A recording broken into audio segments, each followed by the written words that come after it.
Yo, what's up? It's NLE Choppa. Sidedoor Magazine, what it is. Tune in.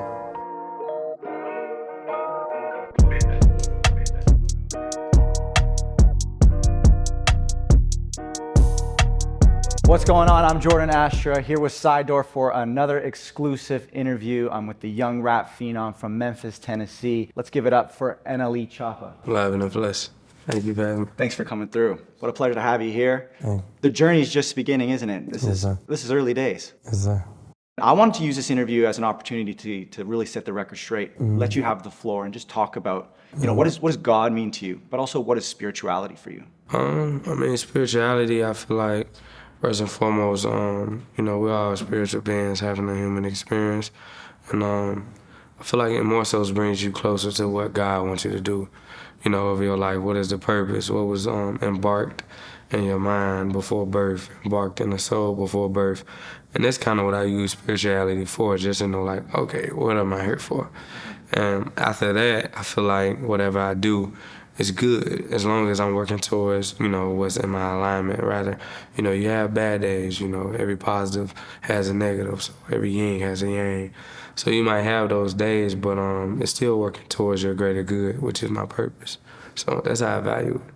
So do you kind of feel like your story is already written, or are you writing your story? I feel like the story is already written. I feel like only if you, depends on what path you want to choose. Do you want to be the best version of yourself? Do you want to be the mediocre version? Or do you want to be, the person that is just detrimental to the world? I feel like whichever one you pick, the choices, the things you do in your present moment is what shapes your future. I don't ever think that it's more so like, oh, today was already written, or yesterday was written, or tomorrow is already written. It's more so what you do in the present moment, what builds, your whole future. And along the way, obviously, with a career as as lustrous and as bright and in the public eye as yours is, what sort of obstacles did you kind of face along the way that really helped you lean into spirituality being something that you really want to talk about? Just being in my lows, and when I was at my lows, knowing it was like a time period in my life that, I was uncomfortable with, and me always never being a quitter. I wanted to just, have the best for my own and just, do the best I can do to make sure I got out that slump. So within that process, I got real rooted on prayer, meditation. I changed my diet, I stopped drug usage, and also, last but not least, I changed who I was hanging around. So within those 5 things, it helped me to get on the path that I'm on now, and it all came from me being uncomfortable with being in my lows. And what moment is that in your career? Is this kind of around the Me vs. Me era, or is there? No, it's more so around, like right after Top Shot album, like my first debut album. I was around like 17. In the beginning, I didn't have a good balance of it, but as I started to learn and started to grow as a human, get older, go do this lesson, that lesson, I've created a great balance between putting it out and just handling, life in general. So, yeah. Now, when we talk about the music that you're putting out, having a better understanding of the spirituality and what's important for you, how are they intertwining? Just using my positive and also, using my negative. Like I said, everything has a yin and a yang and a balance. So just learning the balance of what type of music I want to put out, or what message I want to get out of certain songs or this. And that's what's helped with my balancement, and just being the person I am, and it keeps my sanity. Well, let's talk about the balance for a second, because we've got Slut Me Out, we've got R&B records as well, Automobile Booty too, and then we also have what could come across as very holistic and very clean. How do you find that balance between those? Like Champions, like be able to make songs like Champions where it's targeted to the people that, are underdogs or had their back against the wall. So within that process, those type songs can also, shows like a balance between like Slut Me Out, and then you have like Champions where it gives a person a motivational type of tip to attack life with. And then you got big records like Shake It as well that just totally mixes it up. Yeah, it makes you want to dance, make you want to move. Cottonwood 2, the album itself is out, plus Deluxe is out. 22 records on the original, plus the Deluxe has 31 records. This one has 16 features if I counted correct. I gotta fire off some of them because there's a lot. Yeah. Which is pretty special. Too Rare, Lil Wayne, 5EO, Kevin Gates, Duke Deuce, Polo G, G Herbo, Rick Ross, the list goes on, Russ Millions as well. Tell me a little bit about your experiences working with those features. How often are you actually in the studio working together on a record? For the most part of this project, it was like kind of half and half, where I kind of got in with some people. So, I value both relationships though, because, you know, even if you're not in the studio with someone and you get the verse, it's kind of like a surprise once you hear it. It's like a gift. But also when you're in the studio, it's like you're making it, so you're building chemistry with the artist, and it's more like hands-on. So I appreciate both of them, but you know, it's kind of half and half. How do you like to approach it when you are in the studio with another artist or even a producer that you want to work with? Just comfortability. You know what I'm saying? Like, what's the most comfortable way we can both be comfortable and satisfied with a record? What are the things we could do to make it, you know, what it needs to be? And during that process, you get laughter, you get happiness, you get to help each other critique certain bars. You know, it's like everything about the chemistry part that I love. Obviously, one major feature that we got to talk about is, of course, Lil Wayne, a hero of yours in the game. Also started really young as well. What was it like getting his verse back? Yeah, man, it was like a surprise. Like I said, it came like with a bow ribbon and a box, you know, with confetti when it opened. You know, it was that huge, that big for me. He's one of those people that I've always wanted to have a song with, growing up, looking up to.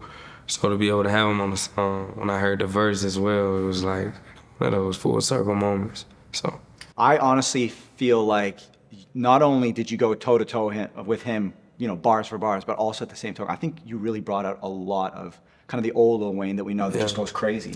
Yeah, I feel like when he heard it, it was like a big energy transfer. Like he knew what, you know, had to be done on the track.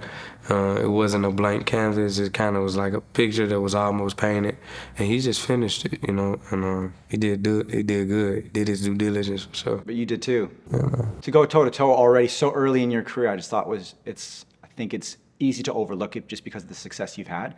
But also too, it's just amazing to think that where you're at now is, you know, you got a great career ahead, and then you're already matching, going head to head with Lil Wayne. I think the versatility for me was probably the biggest takeaway for it, because I don't know if it's fair to say, but it really felt like it was kind of in the old school mixtape era where, you know, as an artist, you just put a bunch of records out and then you just show you can be across everything to give, you know, new fans and your current fans a taste. Because this has got Jersey, drill, R&B, trap. Yeah, there's a lot. You know, I pretty much value everything that I had to bring to the table, you know.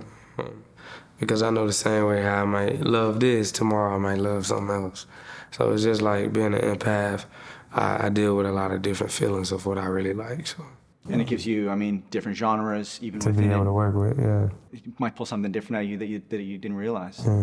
Now, moving over across the pond, Europe and UK, you were just there a few weeks ago, writing with some heavy hitters and some upcoming people as well. Yes, sir. Are we able to dive in a little bit about who you're working with? Yeah, a lot of people out the UK. I got even Gamby from France. Tion Wayne from the UK. You got Russ as well, yeah? Yeah, Russ. Yeah, we got a lot of stuff with Russ. In your opinion, New York drill and UK drill, are they similar or are they different?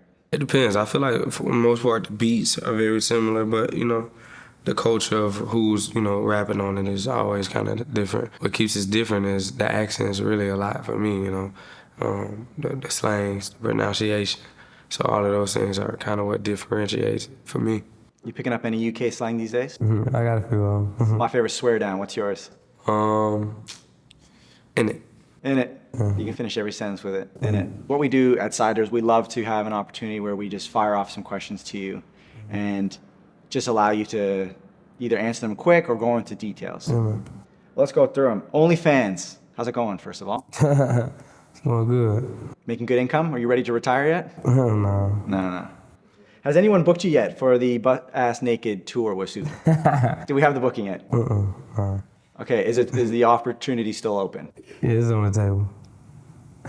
Someone book them. Let's go. Kai Cenat and Adin Ross, you are close friends. Yeah, those are my guys. We've got a boxing match, a theoretical boxing match. You got 100K. Who are you putting the money on? Kai or Adin? Kai. It's easy. Easy. What round? We talking round one or what? I might go to this. Now, if I'm in Memphis, what's a go-to restaurant I got to check out? Plant-based heat. Okay. Yeah, it's a vegan restaurant. It's in the hood though, so y'all gonna have to, watch out. Go-to vegan dish. Everything that's vegan. Fruits, honestly. That's what I eat the most. Any particular dish that just blew your mind? I gotta say salads. Because, you growing up, you're not too much deemed as like salads can be as tasteful. So it kind of blows my mind how people can make salads as tasteful, and that's fun. Am I eating a salad every day? No, but it still blows my mind. First tattoo. First tattoo was my mom's name on my wrist. Nice. And the latest? I think my hand tattoo. Yeah, that one's my favorite. That one goes crazy. And all different artists? Same artist. No way. Do you know how many you have? How many tattoos I have? No clue. I always love to ask at the end of an interview, I think it's super important. Who do you want to thank on this journey? God. My spirit guides, ancestors, whoever watch over and protect me every day. Whoever that mystery is, that's who I want to thank. Because, I feel like sometimes we get caught up in what we can see, but I feel like the realm that we can't see is the most important one. That's where all my strength comes from. It's incredible to see you thriving and doing what you're doing so successfully. I think you're wise beyond your years. And I'm sure the team's proud of you and what you're doing. Stay focused, and it's been an absolute pleasure having you with us today, and I appreciate your time. Thank you for having me. Wholeheartedly. Okay, perfect. Oh, yeah, Thank you, bro. That's fun. For sure. Thank you, everybody.